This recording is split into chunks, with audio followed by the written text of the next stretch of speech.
Queda constituida en sesión solemne la Academia Puertorriqueña de Jurisprudencia y Legislación. Se constituye hoy en la sala de actos del Ateneo puertorriqueño. Nuestra presencia esta noche en esta casa tiene para nosotros significación especial.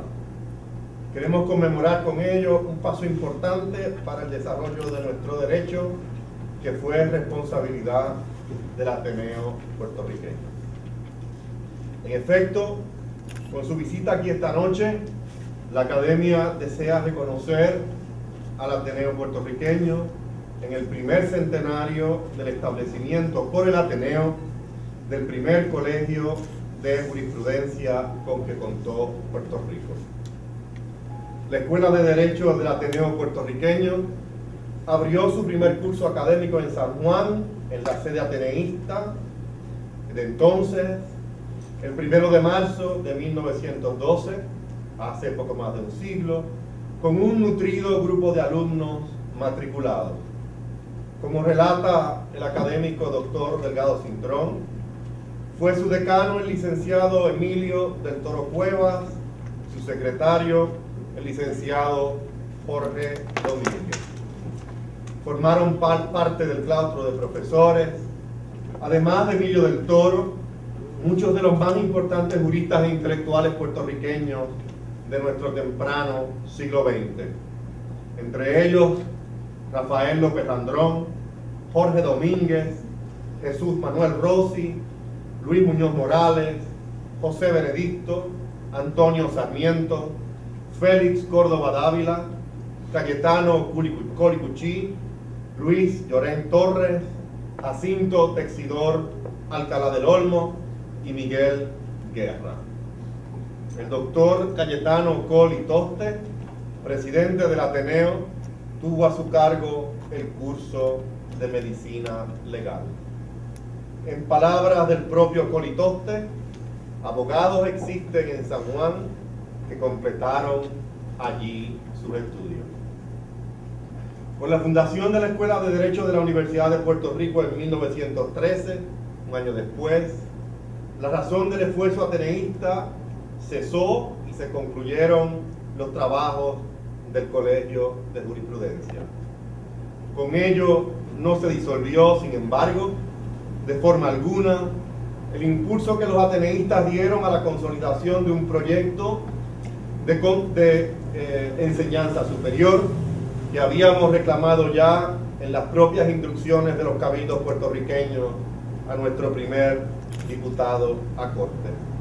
Hoy, en ocasión de que la Academia de Jurisprudencia y Legislación se renueva con la incorporación de un nuevo numerario, es de rigor resaltar el esfuerzo ateneísta de hace 100 años, del cual todos somos de una forma u otra legatarios.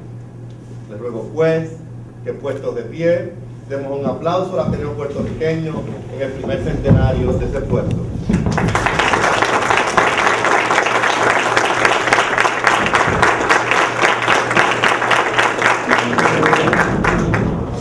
Proceda a la secretaria con la lectura del orden del día.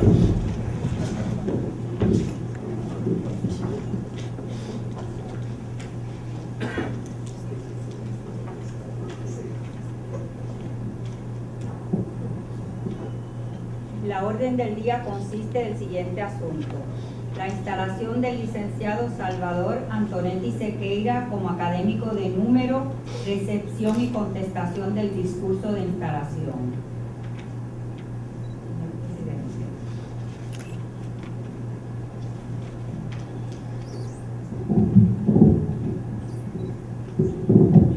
Oportunamente, el Pleno de Numerarios de la Academia Puertorriqueña de Jurisprudencia y Legislación eligió al licenciado Salvador Antonetti Sequeira a formar parte de este grupo. Hoy procedemos con su instalación formal en esta casa. Le ruego al académico Antonio Escudero Viera que presente los antecedentes profesionales del licenciado Antonetti.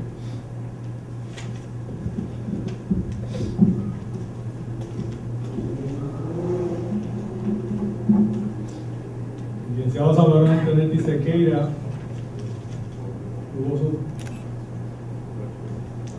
grado universitario en el Colegio de Filosofía y Letras en Shrub Oak, bachillerato que fue convalidado después por la Universidad de Puerto Rico, y su título en Derecho de la Escuela de Derecho de la Universidad de Puerto Rico en 1967. En su carrera profesional siempre hemos conocido a Salvador como el socio de Fiedler, González y Rodríguez, aunque allí comenzó años después de su carrera profesional, fue en 1982. Antes de eso se desempeñó en la práctica privada en el bufete de Nathan Feldstein y luego en Goldman Antonelli.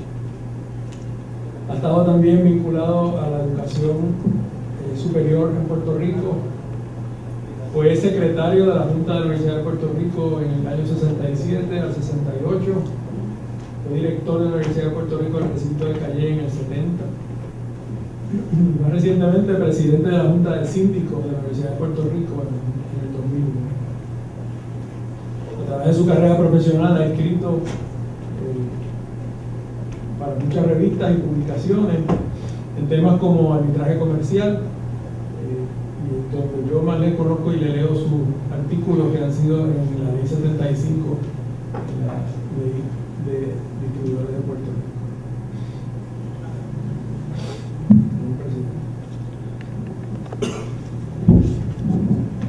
Ruego a los presentes ponerse de pie para proceder con la investidura del licenciado Antonetti.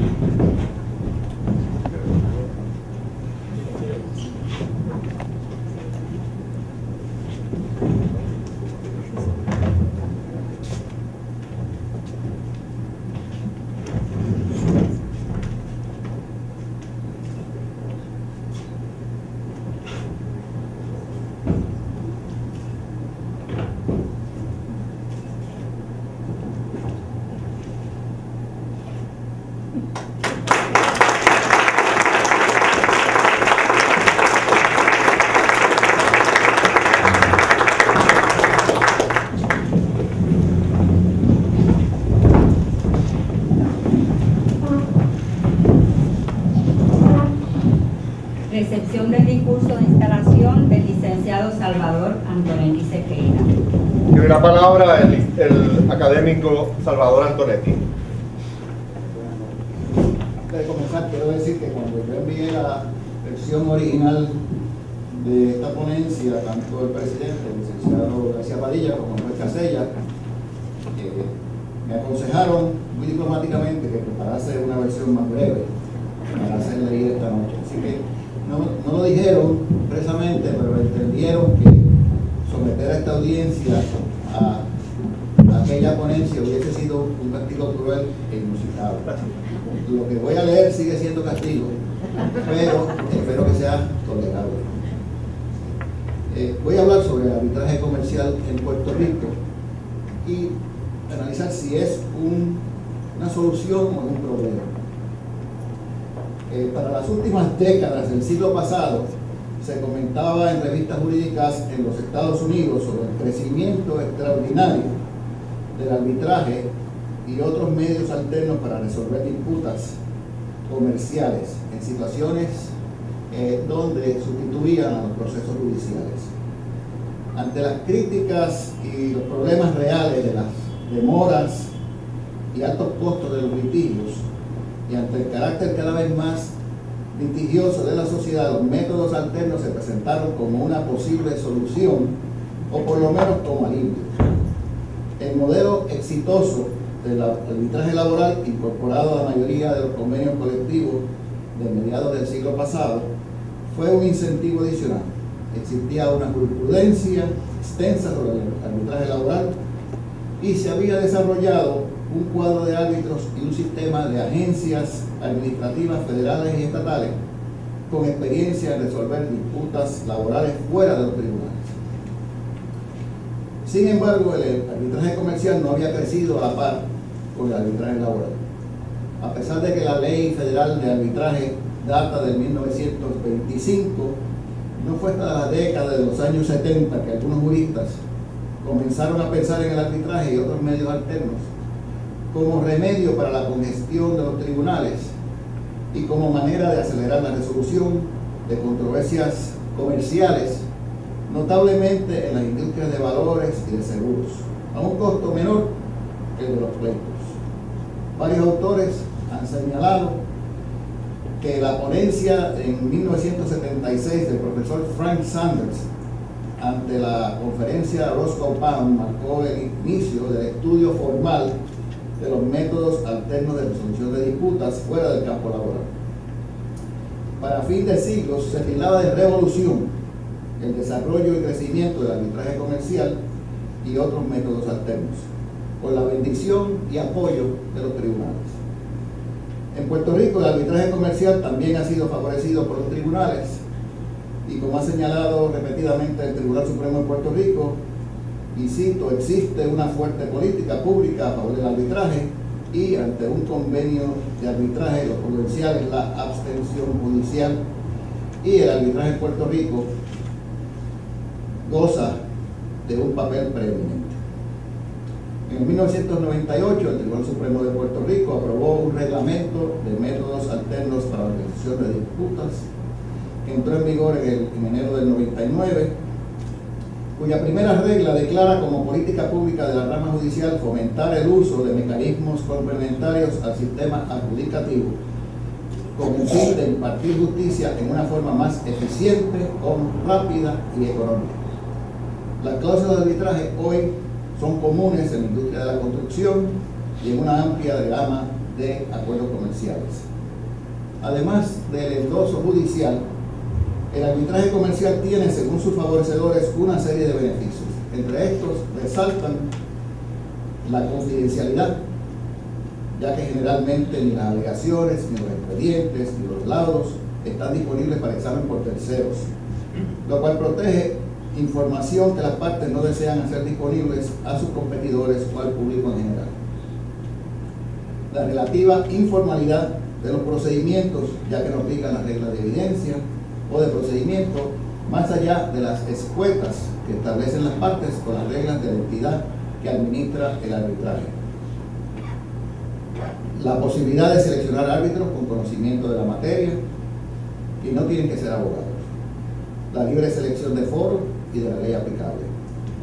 Las limitaciones al descubrimiento. Las limitaciones a la revisión judicial. La rapidez del procedimiento y las limitaciones a las mociones procesales y dispositivas. La reducción o control de costos. La exclusión del juicio por jurado y la preservación de buenas relaciones entre las partes. En el campo internacional, el arbitraje ofrece el beneficio adicional de un foro neutral como alternativa a litigar en los tribunales del país de una de las partes, que posiblemente sean inhóspitos a las partes foráneas. Este beneficio adquiere particular valor cuando una de las partes es una entidad afiliada del Estado. El arbitraje en el marco internacional también tiene la ventaja de que, por disposición de las convenciones de Nueva York y de Panamá, el laudo se puede poner en vigor en otros países que hayan firmado los tratados. No es difícil entender por qué los tribunales de Puerto Rico favorecen el arbitraje. Aparte de los beneficios para las partes, el arbitraje ayuda a descongestionar los tribunales y refiere a otro foro controversias que a menudo son más complicadas que las que ordinariamente ocupan el tiempo y atención de las salas de lo civil, como son las disputas que surgen en la industria de la construcción y que las que se suscitan entre comerciantes, las cuales a menudo se rigen por leyes especiales. Se menciona frecuentemente una estadística en los Estados Unidos que menos del 10% de los casos radicados terminan con una adjudicación en corte, por lo cual el juicio ante un tribunal o un jurado ya es la excepción y no la regla. Los métodos alternos de resolución de disputas, incluso el arbitraje, abonan a las estadísticas. Estas cifras son de principios de la década del 90, del siglo pasado. Hoy en día el porcentaje de casos resueltos por los tribunales después de un juicio es bastante menor. Sin embargo, en medio de este coro de alabanzas se levantan unas voces discordantes. Así, por ejemplo, algunos académicos critican el arbitraje como un obstáculo ante la puerta de la justicia, abogados postulantes resienten las trabas que pone el arbitraje y los remedios limitados que ofrece. Los usuarios se quejan y muchos tribunales todavía manifiestan suspicacia ante la falta de supervisión judicial. Aún en el arbitraje internacional, comentaristas y usuarios critican las prácticas surgidas en las últimas 2 décadas. Antes de discutir la crítica adversa, conviene hacer una composición de lugar sobre el Estado de Derecho. Esta tarea es relativamente fácil porque hace poco más de 10 años el profesor David Helfeld, en una conferencia ante esta misma academia, expuso el historial del arbitraje y cito desde el comienzo de la formación de la sociedad humana hasta el año 2000. Por lo tanto, me concentraré en el desarrollo de los últimos 12 años y trataré de acortarme. El estado actual del derecho sobre arbitraje, los desarrollos que señaló el profesor Helfeld hace 12 años continuaron. Y primero, estos son, básicamente se puede resumir de lo siguiente: la Ley Federal de Arbitraje de los Estados Unidos, o Federal Arbitration Act, cada día ocupa más el campo y deja un margen de acción cada vez más estrechos para las leyes locales. Segundo, el campo de lo arbitrable es cada vez más abarcador. Y tercero, los árbitros tienen más potestades. Finalmente, la revisión judicial es más limitada. Por el campo ocupado, la norma establecida por el Tribunal Supremo de Estados Unidos en casos como Southland vs. Keating y Allied Bruce Terminix ha sido reiterada y extendida subsiguientemente en numerosas opiniones de ese tribunal, tribunales federales de menor jerarquía, y por los tribunales de los estados y el de Puerto Rico. El desplazamiento de las leyes de los estados por la federal es cada vez más abarcador, y algunos comentaristas han llegado a decir que la Ley Federal de Arbitraje amenaza con anular porciones sustanciales del derecho de obligaciones de las jurisdicciones estatales. Aún en su composición actual, con una mayoría que favorece los derechos de los estados frente al gobierno central, el Tribunal Supremo Federal ha reconocido que el estatuto cubre las actividades comerciales dentro de un estado si tienen una relación sustancial con el comercio interestatal, y que obliga no solamente a los tribunales federales, sino también a los estados federados. Veremos a ver qué hacen con la ley Obamacare. Una conclusión para Puerto Rico es que, aunque no aplique la Ley Federal de Arbitraje, el comercio puramente interno de al comercio puramente interno de Puerto Rico, hay pocas instancias de comercio puramente interno en Puerto Rico. En la gran mayoría de los casos se hace evidente una relación sustancial con el comercio interestatal o internacional. En una isla que importa el 90% de lo que se consume o utiliza, es fácil ver esa relación y difícil pensar en actividades comerciales que no tengan que ver con el comercio interestatal. El campo no ocupado es bastante limitado. Por ejemplo, se puede argumentar que un acuerdo de arbitrar sobre relaciones paterno-filiales no se regirán por la ley federal porque tales convenios no son comerciales y no tienen relación evidente con el comercio interestatal. En esos casos aplicaría la ley de arbitraje de Puerto Rico, que no requiere un nexo con el comercio, aunque por otras razones estatutarias o de política pública las controversias mencionadas no sean arbitrables. ¿Y qué diferencia hace o qué consecuencias acarrea la aplicación del Estatuto Federal? Una consecuencia es el desplazamiento de las leyes locales. Ya en casos como World Films, el Tribunal Supremo de Puerto Rico, siguiendo la norma federal, determinó que la prohibición del arbitraje contiene la ley que protege a los distribuidores de Puerto Rico, la ley 75, es nula cuando implica el comercio interestatal y por tanto aplica la ley federal. Recientemente, en Méndez Acevedo versus Nieves Rivera, el Tribunal Supremo de Puerto Rico adoptó la norma federal de que las cláusulas de arbitraje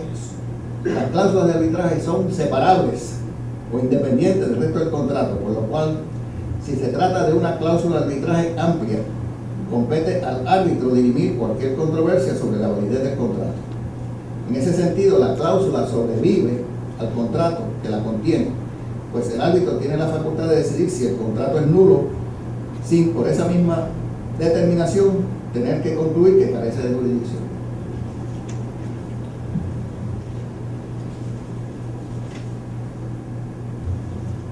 Otra consecuencia de la ocupación del campo de la ley federal pone en duda algunas doctrinas elaboradas por el Tribunal Supremo de Puerto Rico sobre la revisión judicial de laudos arbitrales. Tomemos por ejemplo la doctrina del laudo conforme a derecho, entre comillas, adoptada del arbitraje laboral. En el caso de Rivera versus Samaritano del 1979, el Tribunal Supremo de Puerto Rico sentenció que si las partes en una cláusula de arbitraje o en un acuerdo de sumisión post controversia pactan que los árbitros resolverán conforme a derecho, una frase más o menos mágica, los tribunales podrán revisar los méritos jurídicos del laudo, a pesar de que la ley de arbitraje de Puerto Rico enumera taxativamente las razones por las cuales los tribunales pueden revocar o modificar un laudo. Y esa lista no incluye errores de derecho, como tampoco lo incluye la ley federal. Existen normas jurídicas y estatutos de muchos estados de la Unión Norteamericana que permiten la revisión de laudos arbitrales o la impugnación del proceso arbitral por razones no enumeradas en la ley federal. Por ejemplo, en algunos estados se permite que los tribunales revisen laudos y procedimientos que contravengan algún estatuto o que impongan a la parte más débil de un contrato de adhesión, gastos o condiciones desmedidas, o que vayan en contra de alguna política pública. La jurisprudencia reciente del Tribunal Supremo de Estados Unidos pone en duda la validez de esas normas jurisprudenciales o estatutarias en aquellos casos donde aplique la ley federal. En Wall Street Associates versus Martel, caso del año antipasado, las partes acordaron en un acuerdo de sumisión que el tribunal debía revocar, modificar o corregir el laudo si las determinaciones de hecho del árbitro no estuviesen apoyadas por la evidencia sustancial o si las conclusiones de derecho fueran erróneas. Emitido el laudo, una de las partes impugnó por error de derecho y el Tribunal de Distrito de los Estados Unidos estuvo de acuerdo, revocó el laudo y devolvió el caso. A su vez, el Tribunal de Apelaciones Federal revocó y eventualmente llegó al Tribunal Supremo de Estados Unidos que mediante un auto excepcional para determinar si la lista de las razones para revocar o modificar un laudo enumeradas en las secciones 10 y 11 de la ley federal es exclusiva o si puede ampliarse por un acuerdo. El tribunal, por determinación de 6-3, determinó que la lista sí es taxativa y exclusiva y que no puede ampliarse. Ante estos desarrollos, sobrevive en Puerto Rico la norma de permitir la revisión de laudos por errores de derecho si las partes han pactado que los árbitros decidirán conforme a derecho. Me parece que la respuesta tiene dos partes. Primero, en los casos donde no aplica la ley federal, las partes pueden pactar un ámbito más amplio de la revisión por los tribunales. Queda por ver si el Tribunal de Puerto Rico, el Supremo de Puerto Rico, sigue o no el ejemplo de Wall Street Associates al interpretar la ley de Puerto Rico y concluye que la lista de las razones que contiene nuestra ley en sus artículos 21 y 22 es exclusiva o si permite que las partes acuerden una revisión más amplia. Segunda conclusión, cuando aplique el Estatuto Federal, si una parte solicita poner el laudo en vigor al amparo de ese estatuto, el Tribunal de Puerto Rico o Federal no debe revisar supuestos errores de derecho a pesar de lo acordado. Sin embargo, en su opinión del 28 de septiembre de 2011, en el caso de Constructor Estelar versus Administración de Vivienda Pública, el Tribunal Supremo de Puerto Rico reiteró que los tribunales pueden revisar errores de derecho si las partes pactan que el árbitro decida conforme a derecho.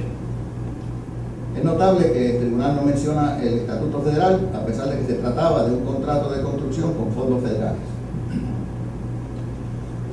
La doctrina de separabilidad de la cláusula de arbitraje del contrato supone otras consecuencias. Para que prospere un ataque a la validez de un acuerdo de arbitraje, el reto debe dirigirse específicamente a la cláusula de arbitraje y no al contrato que recoge el negocio jurídico.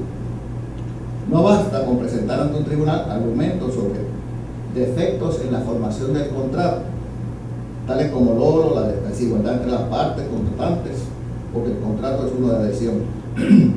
Si se firmó el contrato y se alegan vicios del consentimiento, tales como dolo, intimidación, error, los argumentos deben dirigirse al árbitro y no al tribunal.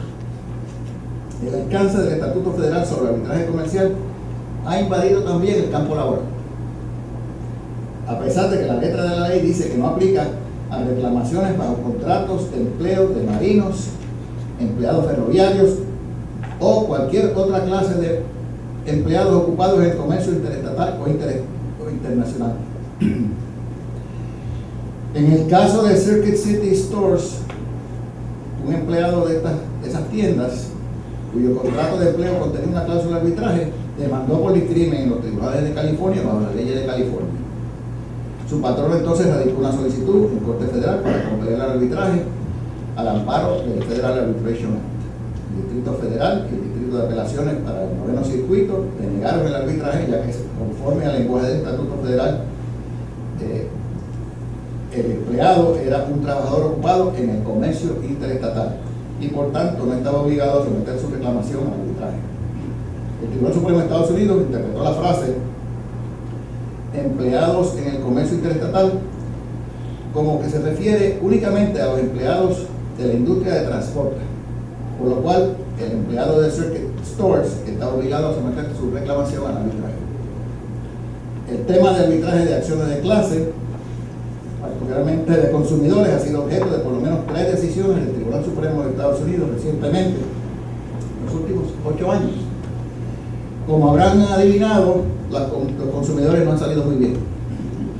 El tribunal ha establecido que no se puede presumir que las partes consintieron a un arbitraje de clase si no lo pactaron expresamente, porque la acción de clase cambia la naturaleza del arbitraje.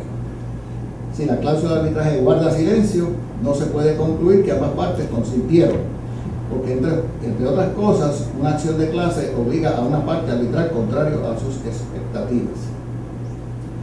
Entiende el tribunal que las diferencias entre el arbitraje bilateral y la acción de clase son demasiado grandes para que los árbitros presuman que el silencio de las partes equivale a su consentimiento. La estocada final a las acciones de clase fue el caso de 2011 de AT&T Mobility versus Concepción. En este caso, cuando Concepción demandó en el Tribunal de Distrito de Estados Unidos para el Distrito Sur de California, alegando que AT&T había cometido fraude al cobrarle unos arbitrios, contrario a lo que había anunciado en sus anuncios y promociones. Cuando AT&T solicitó que se enviase el caso al arbitraje, el tribunal denegó la solicitud porque la cláusula de arbitraje era inválida, unconscionable. Es la frase que se usa en el derecho común muchas veces, puesto que prohibía las acciones de clase contrario a una doctrina jurisprudencial del Tribunal Supremo de California.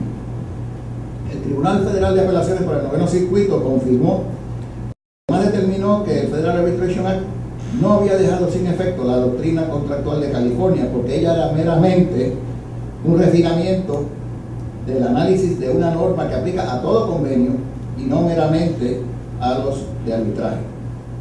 El Tribunal Supremo de Estados Unidos revocó y dijo que al requerir la disponibilidad de acciones de clase, la doctrina de California interfiere con aspectos fundamentales del proceso de arbitraje.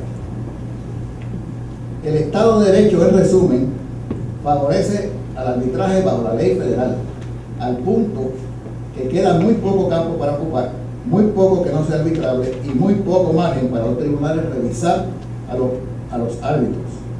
Los que favorecen la resolución alterna de disputas, por lo tanto, deberían estar complacidos.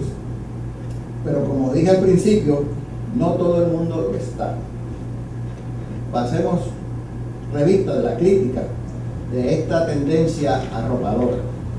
Primero, en la academia. No faltan críticas académicas a las doctrinas elaboradas por el Tribunal Supremo Federal, al considerar el campo que ahora ocupa el arbitraje y las restricciones procesales que supone. Abundan los artículos en revistas jurídicas, en libros y monografías de profesores y otros estudiosos del derecho que critican adversamente el arbitraje obligatorio. La profesora Judith Resnick, ahora está en Yale, ha sido una de las más prominentes en la crítica adversa a la cláusula de arbitraje en contratos de empresas con consumidores. Y como todos hemos experimentado, estos contratos son de adhesión, en el sentido de que la única opción que tiene el consumidor es la de adquirir o no el producto o servicio, pero no de negociar términos y condiciones del contrato. En algunas ocasiones se ofrece la opción de escoger entre varios foros arbitrales, pero no el foro judicial. La profesora Resnick señala que los árbitros que son nombrados repetidamente en ciertos tipos de casos padecen de lo que ella denomina como prejuicio institucional. Esos árbitros dependen de ser seleccionados o por lo menos no ser rechazados por las empresas que acuden frecuentemente al arbitraje, ya que los consumidores individuales pasan por la experiencia de arbitraje quizás una vez o dos. Si el árbitro desarrolla una reputación de ser pro-reclamante, la empresa no lo recomendará en el futuro. Al contrario, los que son percibidos como pro-demandados son nombrados más a menudo y las empresas obtienen mejores resultados. Resnick también ha señalado que la confidencialidad del arbitraje impide la creación de un cuerpo de derecho arbitral, aún en asuntos de interés público. En un libro reciente, el decano Chemerinsky identifica varias de las decisiones del Tribunal Supremo que hemos comentado como parte de lo que él llama la tendencia de cerrar las puertas de los tribunales a los consumidores y empleados. Chemerinsky relata, como ejemplo vivido en carne propia, que al comprar una ordenadora nueva tomó el tiempo de leer el extenso contrato impreso que vino con el equipo, ya que estaba preparando una conferencia sobre el arbitraje para sus estudiantes de primer año del curso de procedimiento civil. Encontró una cláusula que decía que al encender la computadora consentía a someterse al proceso de arbitraje cualquier disputa que tuviese en el futuro sobre el funcionamiento del equipo y sus programas. El profesor entonces escribió a la empresa diciendo que al abrir la carta y leer la carta, la empresa consentía a que él ventilara sus querellas en contra. Nunca recibió respuesta, pero la sangre no llegó al río, pues el equipo funcionó y no tuvo que demandar. Aparte de las reclamaciones de consumidores o de empleados, uno pensaría que el arbitraje sería aceptado por las empresas comerciales o industriales cuando tienen disputas con otras empresas.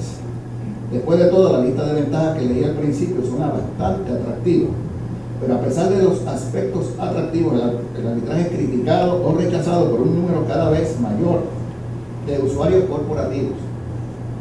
Resulta que en muchos casos las demoras del arbitraje, particularmente ante paneles de 3 árbitros, y los gastos resultantes son iguales o mayores que los que se dan en procesos judiciales de igual envergadura, pero sin derecho de obtener revisión de errores. Las quejas y críticas llegaron a tal punto que en noviembre del año pasado el presidente de la American Arbitration Association hizo un llamado urgente a los árbitros que han sido aprobados por esa organización, que es hoy la mayor en el mundo de arbitraje, a tomar conciencia del aumento desmedido y fuera de control de los costos y demoras del arbitraje comercial. Citó de un estudio comisionado por la organización que preside para recoger la opinión de los jefes de departamentos jurídicos internos de grandes y medianas empresas de Estados Unidos e internacionales. El 46% de los encuestados dijo que el arbitraje no es más barato que el litigio, y el 65% opinó que durante los próximos 5 años las cláusulas de arbitraje en los contratos que firman sus empresas no aumentarían. El problema, señaló, es que el arbitraje se ha ido pareciendo cada vez más al litigio. Entre los defectos más objetables señaló el descubrimiento y las prórrogas o suspensiones. En el comercio internacional, aunque la mayoría de las empresas que hacen negocios fuera de su país todavía insisten en incluir cláusulas de arbitraje en sus contratos porque no quieren depender de los tribunales del país en el cual hacen negocios, también critican la manera en que ha evolucionado el arbitraje internacional.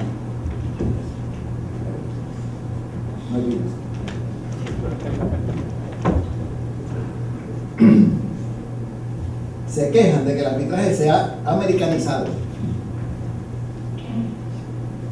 Con esto quieren decir no solamente que el arbitraje internacional ya no es un club exclusivo de ciertos árbitros europeos, sino que cada vez más se incorporan prácticas procesales del mundo legal angloamericano que consideran contrarias al espíritu del arbitraje. Entre las prácticas más objetadas está la que llaman, con cierto disgusto, discovery y el odiado contrainterrogatorio. El choque de culturas jurídicas es frecuente en vista del auge del comercio internacional entre países con tradición jurídica del common law, como los Estados Unidos, Canadá, Reino Unido, Australia, y países de tradición civilista, como muchos de Europa y América Latina, sin mencionar los países del Medio Oriente, África y Asia, que adoptaron códigos parecidos al Código Civil. En Puerto Rico no hay artículos recientes publicados sobre el tema, por lo cual los comentarios siguientes están basados en entrevistas con algunos abogados que a menudo actúan como árbitros en la lectura de opiniones del Tribunal Supremo y del Tribunal de Apelaciones y en experiencias propias. Las mismas críticas que se relatan sobre el arbitraje comercial en los Estados Unidos aplican en Puerto Rico. Arbitraje que dura años, costos que se multiplican, descubrimiento de pruebas sin límites razonables, multiplicidad de nociones procesales y sustantivas, en fin, un cálculo de lo que se critica de los tribunales, con el agravante de que las partes pagan los honorarios del árbitro y a veces de tres. Por cierto, la American Arbitration Association ha calculado que los arbitrajes ante tres árbitros tardan un promedio de un 30% más que los decididos por un árbitro, suponiendo cuantías comparables en juego. Los arbitrajes que se llevan bajo el auspicio de organizaciones como la American Arbitration Association, con todos sus defectos, tienden a ser más rápidos que los que no son supervisados por alguna organización, en parte porque hay reglas procesales claras, hay supervisión y estímulo para que los procedimientos no se demoren. La impugnación de árbitro después del sedazo inicial se lleva ante la propia organización que tiende a resolver diligentemente, y la organización provee guías y formatos para cada etapa del proceso. La organización también establece los honorarios de los árbitros y administra el fondo del cual se pagarán. En la práctica, pide justificación de las facturas que se envían a la organización y no directamente a las partes. Muchos de los arbitrajes en Puerto Rico son ad hoc, sin supervisión o apoyo de organización alguna. Los mismos árbitros establecen el itinerario del caso, las reglas procesales y la amplitud del descubrimiento, entre otras cosas. Los árbitros facturan directamente a las partes. A menudo cada parte paga directamente los honorarios del árbitro que escogió y la mitad de los honorarios del presidente del panel. Esto casi garantiza que los árbitros seleccionados por las partes no sean del todo neutrales, a pesar de que hoy casi todos los códigos de ética de los árbitros requieren que aún los árbitros seleccionados por las partes se comporten como neutrales y se abstengan de comunicarse con la parte que los escogió o con el abogado de esta una vez constituido el panel. No es secreto que algunos abogados que actúan como árbitros en Puerto Rico y rechazan los arbitrajes manejados por organizaciones como la American Arbitration Association porque no quieren someterse a la supervisión de los procedimientos ni a control sobre sus honorarios. Algunos ex jueces están en ese grupo. Si a lo anterior añadimos que la demora causada por recursos interlocutorios a los tribunales cuando los árbitros le niegan algún planteamiento, la situación es peor. No es poco frecuente, particularmente en arbitrajes ad hoc, que la demora sea causada en gran parte por estas interrupciones interlocutorias. Aunque es cierto que la inmensa mayoría de tales recursos ante los tribunales son eventualmente delegados, no es menos cierto que sucede eventualmente. En un arbitraje ad hoc, particularmente cuando una de las partes es una agencia de gobierno, no es raro que las partes presenten, entre otras, mociones para desestimar por falta de jurisdicción o por algún otro supuesto defecto de las alegaciones, mociones para impugnar el tercer árbitro o al que seleccionó la otra parte, mociones de prórroga o suspensión, mociones para ampliar el descubrimiento previamente acordado, mociones protectoras para limitar o evitar el descubrimiento. La resolución de cada una de estas mociones interlocutorias puede dar base a un recurso al tribunal, cuya resolución suele tardarse meses. Cuando después de un largo camino se emite un laudo, comienza otra saga. Primero ante los árbitros mediante mociones de reconsideración o para corregir supuestos errores, y luego ante los tribunales. A pesar de que la ley provee razones limitadas para revocar o corregir un laudo, la inventiva de los abogados no tiene límite. De nuevo, aunque eventualmente la mayoría de los laudos son confirmados, a menudo no sucede sin que antes hayan pasado meses o años. El caso de Constructora Estelar que mencioné antes es un ejemplo notable. La controversia surgió en el 1995 y el proceso de arbitraje en el 96. Después de 55 días de vista, que comenzaron en enero del 2000 y terminaron en diciembre de 2001, el panel de árbitros emitió un laudo en abril de 2002, 5 años y medio después de la controversia.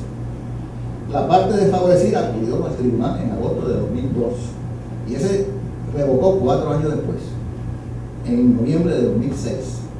El Tribunal de Apelaciones, ante el cual recurrieron dos partes, dictó sentencia en 2009 y el Tribunal Supremo revocó en septiembre de 2011, 15 años después de haber comenzado el proceso. Pero ahí no terminó el maratón. El Tribunal Supremo devolvió el caso para que el Tribunal de Apelaciones considere si el Tribunal de Primera Instancia actuó correctamente. El caso vive. Es difícil obtener datos confiables y no anecdóticos sobre el arbitraje comercial en Puerto Rico fuera de los que son supervisados por la AAA. Por ejemplo, el negociado de métodos alternos de solución de disputas no tiene estadísticas sobre arbitraje, a pesar de que el reglamento contiene disposiciones sobre el arbitraje. La explicación que se ofrece es que cuando el tribunal refiere el caso a un árbitro, casi siempre es uno escogido por las partes o por el tribunal, y este responde a las partes y al tribunal sin que el negociado tenga injerencia alguna. Distinto a la mediación, sobre la cual el negociado sí tiene estadísticas, no hay datos confiables sobre el arbitraje. La American Arbitration Association informa, que sí tienen algunas estadísticas, que atiende un promedio de 25 casos de Puerto Rico al año. El Tribunal de Apelaciones resolvió casi 100 casos relacionados al arbitraje comercial durante la década pasada, por lo menos que aparece publicado. De estos, la gran mayoría trató de asuntos rutinarios. Muy pocos mencionan la ley federal, a pesar de que los contratos claramente implican el comercio interestatal. El profesor Helfeld comentó en su día sobre los errores doctrinales del Tribunal de Circuito de Apelaciones y la falta de entendimiento de la ley federal y la jurisprudencia que define el rol de los jueces. La tendencia continúa. Una lectura de las opiniones del Tribunal de Apelaciones revela que en los tribunales de primera instancia y a menudo en el de apelaciones existe una manifiesta desatención a la jurisprudencia federal y una tendencia incontrolable de dictar a los árbitros cómo deben actuar. ¿Y qué hacer ante estas quejas y críticas? Es poco lo que puede hacer la legislatura de Puerto Rico en aquellos casos donde aplica la ley federal de arbitraje. Algunos congresistas han tratado sin éxito hasta la fecha de reformar la ley federal. Desde 2007 se han presentado varios proyectos de ley para excluir del alcance del Federal Arbitration Act los contratos con empleados o con consumidores, entre otros. El último intento ha sido el proyecto del Senado 987, conocido como el Arbitration Fairness Act of 2011, presentado por el senador Al Franklin de Minnesota en mayo del año pasado. El representante Johnson de Georgia presentó la misma legislación en la Cámara de Representantes. 11 senadores y 62 representantes coofician la legislación, que excluye del alcance de la ley federal de arbitraje a los contratos con consumidores, contratos con empleados y aquellas disputas con las cuales se aleguen violaciones de derechos civiles protegidos por la Constitución de los Estados Unidos o por alguna ley federal. Dada la composición actual de la Cámara de Representantes de los Estados Unidos y aún del Senado, es poco probable que esos proyectos se conviertan en ley. Organizaciones de arbitraje como la AAA y la Corte de Arbitraje de la Cámara de Comercio Internacional han tomado nota de las críticas al arbitraje y han adoptado medidas para reducir demoras y costos irrazonables. Entre otras, han adoptado normas para limitar el ámbito del intercambio de documentos y de toma de testimonio, que son mucho más restrictivas que las reglas de descubrimiento de Estados Unidos y Puerto Rico. La Corte de Arbitraje de la Cámara de Comercio Internacional ha adoptado las reglas de la IBA, International Bar Association, sobre la práctica de prueba en el arbitraje internacional. La rama internacional de la American Arbitration Association, se llama Centro Internacional de Resolución de Disputas, o ICDR por sus siglas en inglés, también adoptó guías sobre intercambio de información. Las organizaciones también exigen que los árbitros que recomienden hayan tomado cursillos sobre cómo manejar los procedimientos de arbitraje eficientemente y sin demoras irrazonables. Periódicamente conducen encuestas para cotejar el tiempo que toman los arbitrajes y los gastos que suponen. Por otro lado, las leyes y los tribunales de muchos países que antes se mostraban hostiles al arbitraje han ido cambiando. Brasil y México son buenos ejemplos, pues han aprobado leyes favorables al arbitraje internacional. Estas nuevas posturas, combinadas con las medidas que han venido adoptando las organizaciones principales que supervisan y manejan los arbitrajes internacionales, posiblemente contribuyan a mitigar las críticas en el ámbito internacional. En Puerto Rico, podemos pensar en algunas medidas, tales como la formación de una organización del país que aspire a emular a las organizaciones internacionales o las de otros países, de manera que sea merecedora de la confianza y apoyo de la comunidad jurídica y de los usuarios potenciales. Esa organización adoptaría reglas procesales y administrativas de arbitraje y establecerían o aprobaría un programa de capacitación del árbitro para transmitir las destrezas de manejar diligentemente los procedimientos. El 5 de enero de este año entró en vigor la Ley de Arbitraje Comercial Internacional de Puerto Rico, es la número 10 del 2012, que adopta la ley modelo de la Comisión de las Naciones Unidas para el Derecho Mercantil Internacional. Esa ley provee un marco estatutario conocido en el mundo de los negocios internacionales y que por lo tanto puede ayudar a que Puerto Rico se vea como un foro atractivo para resolver disputas mercantiles internacionales. Conozco que algo parecido se ha intentado en el pasado más de una vez, pero vale la pena reanudar el esfuerzo. Es importante también que los tribunales sean conscientes del valor de la resolución rápida de disputas arbitrales y que en consecuencia atiendan diligentemente y a menudo sumariamente los recursos interlocutorios para que las partes y sus abogados dirijan sus energías a concluir el proceso arbitral sin demoras o gastos innecesarios. La norma de laudos conforme a derecho merece una muerte piadosa y pronta, ya sea por legislación o jurisprudencia. Y los tribunales deben dejar a un lado la suspicacia que algunos todavía muestran hacia el arbitraje. A falta de una organización independiente que supervise el arbitraje en Puerto Rico, el Tribunal Supremo tendría que tomar cartas en el asunto. La aprobación de un código de ética para árbitros es un paso inicial necesario para crear confianza entre los usuarios. Aunque algunos árbitros no son abogados, durante la mayoría de los arbitrajes ad hoc se acude a los tribunales en algún momento, y ese momento puede servir para hacer conscientes a los árbitros no abogados de sus obligaciones éticas. Aparte de asegurarse que los jueces de primera instancia y los de apelación se familiaricen con las normas pertinentes sobre los respectivos roles de los tribunales y los árbitros, podría pensarse en entrenar un grupo relativamente reducido de jueces a quienes se referirían los casos de arbitraje.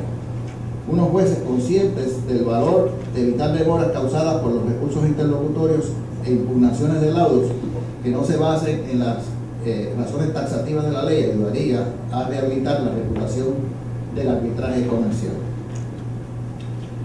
La promesa del arbitraje comercial de ser una forma más eficiente, rápida y económica de resolver disputas no se ha cumplido satisfactoriamente. Las organizaciones de arbitraje reconocidas mundialmente han comenzado a adoptar medidas para eliminar o mitigar las demoras y los gastos innecesarios, y habrá que continuar mejorándolas. En Puerto Rico falta por atender las fallas en los arbitrajes que no son supervisados por esas organizaciones. El profesor Herfel hizo varias de estas sugerencias hace más de 10 años, pero no creo que haya habido mucha mejoría. Lo que él llamó la jurisprudencia creadora ha cerrado las puertas de los tribunales, pero la alternativa no ha cumplido su promesa.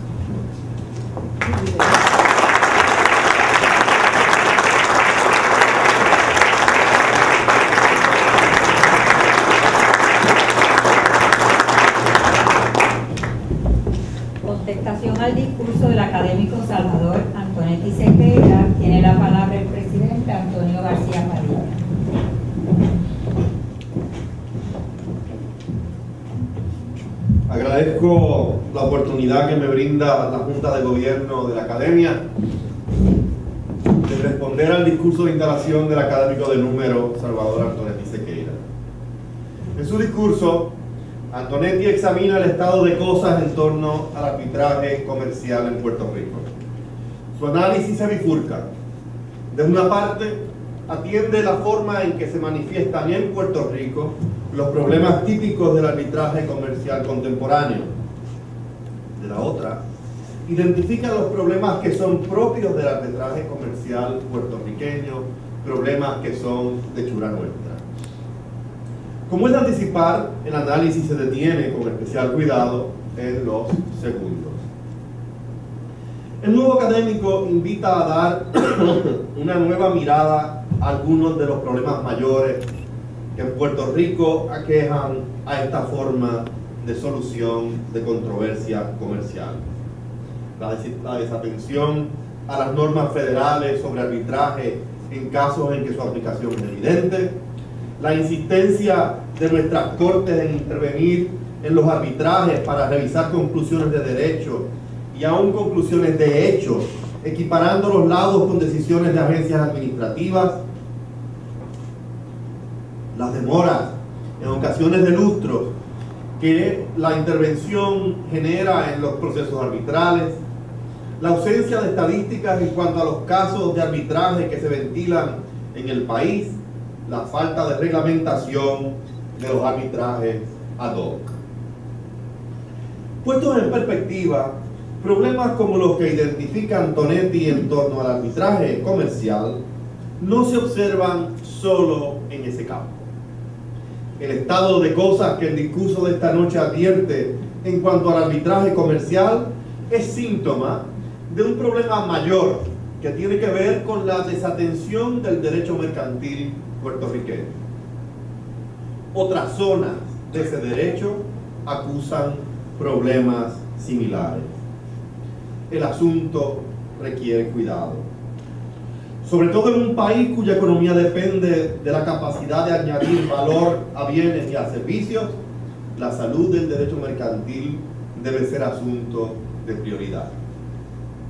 Aún en cuanto a las instituciones más básicas de ese campo, el estado de cosas en Puerto Rico es inquietante. Sobre el propio contrato de compraventa mercantil, por ejemplo, el más básico de todos los negocios comerciales, permitimos lagunas, confusiones y gagueos difíciles de justificar en una economía del desarrollo de la nuestra. Nos apegamos, por ejemplo, con tal literalidad al artículo 243 del Código de Comercio, que ni siquiera nos planteamos el carácter mercantil de la reventa al detal que los comerciantes hacen de los productos adquiridos para ser revendidos, no en pese lo dispuesto en el artículo 244.4 del mismo código, y de la prescripción adquisitiva inmediata que se proclama a favor de tales adquisiciones en el artículo 50 de ese cuerpo. El claro ratio decidendi del juez Trias Monge en 1979, en el caso de Buenavista Dairy, reconociendo expresamente el carácter mercantil de las compras de cosas para integrarse a una operación comercial, aunque no se revendan directamente, pasó por no dicha en 1996 en Paniagua 10, donde se tronó sentenciosamente que atribuirle carácter mercantil a esas compraventas que tienen carácter mercantil en el resto del mundo sería destruir el concepto de la compraventa mercantil.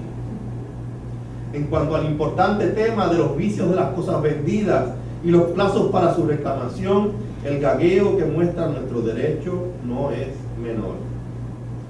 Toleramos por décadas, hasta Ursus versus Peche, una jurisprudencia impresentable que, incapaz de manejar adecuadamente la reglamentación vigente en los artículos 247 y 260 del Código de Comercio, a la menor provocación acudía a la doctrina del alius pro alio o cosa distinta para zapatearse de los cortos plazos de reclamación por vicios que prescriben dichos artículos. Según leída por esa vieja jurisprudencia, la doctrina del alius tenía el efecto maravilloso de borrar por completo el plazo de denuncia de 30 días que prescribe el artículo 260 del Código y de multiplicar nada menos que en 30 veces el plazo de reclamación de 6 meses, la acción edilicia que saltaba entonces a un plazo de 15 años. En Jules versus Peche, el Tribunal Supremo revocó esos razonamientos de principios del siglo XX y puso los temas en orden. Parecía que nos movíamos ya a atender los temas más cortantes, más modernos en ese campo. No fue así.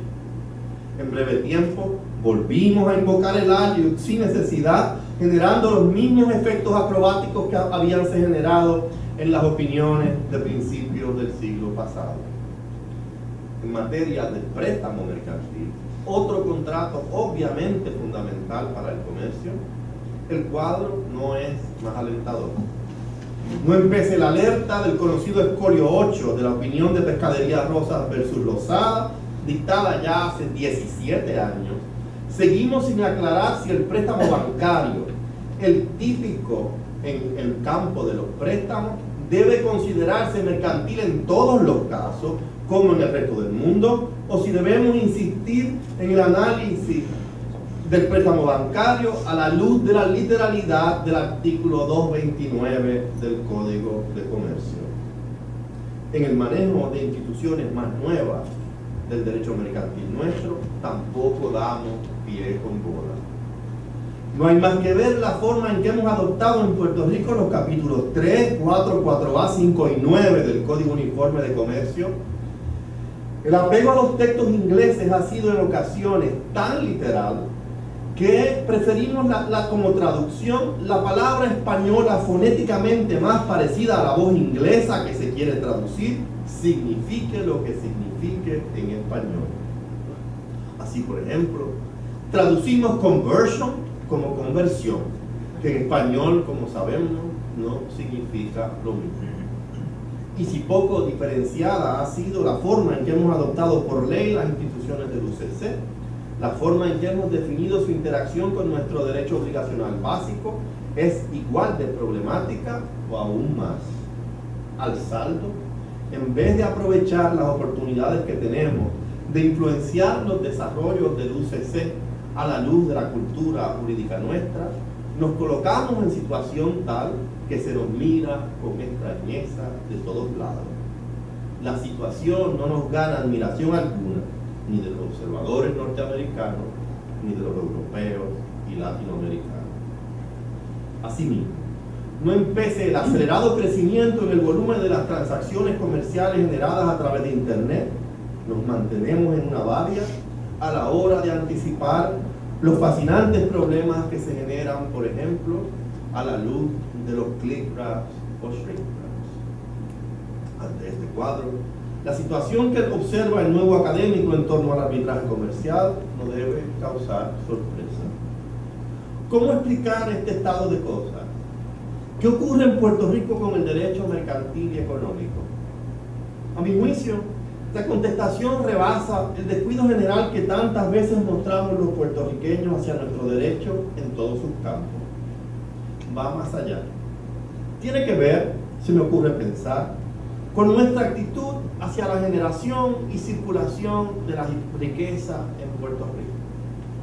Demasiadas veces actuamos, me parece a mí, como si estuviéramos inmunes a las dinámicas económicas que impone el competido mundo de nuestros días.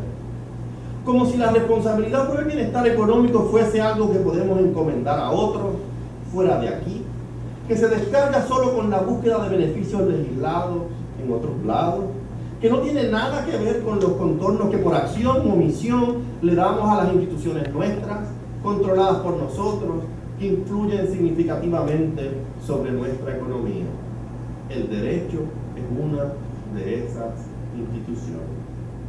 Un prominente economista que visitaba recientemente a Puerto Rico se sorprendía ante las muchas y buenas conversaciones que sostuvo aquí en cuanto a las formas y maneras de invertir la riqueza que producimos y las pocas que pudo sostener en cuanto a las formas de estimular y aumentar esa producción.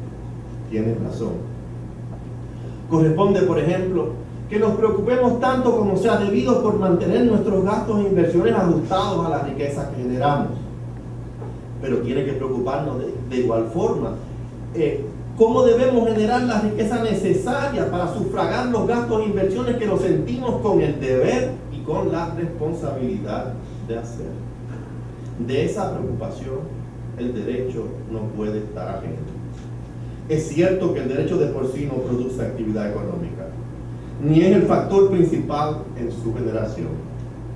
Pero no es menos cierto, por otro lado, que el derecho no es neutral a la producción ni al tráfico. Los apoya o los traba, los facilita o los dificulta.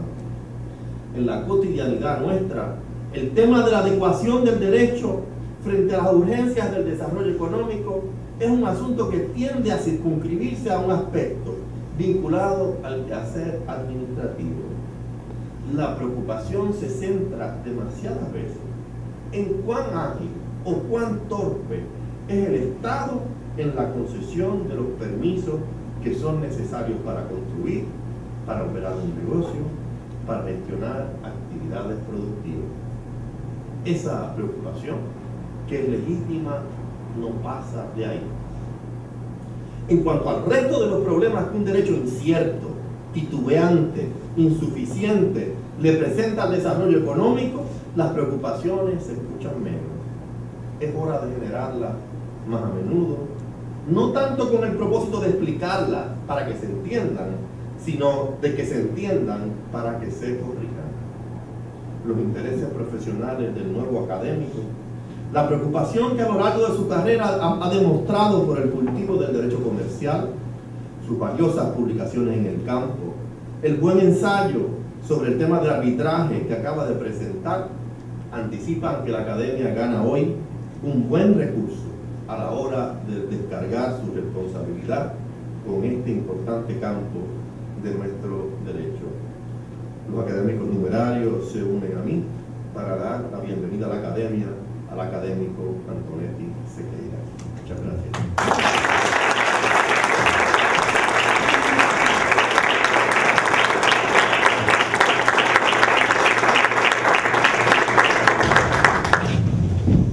Se ha concluido, señor presidente, con los trabajos dispuestos para la sesión solemne de esta noche. La academia les invita a un vino de honor. Se empiezan los trabajos.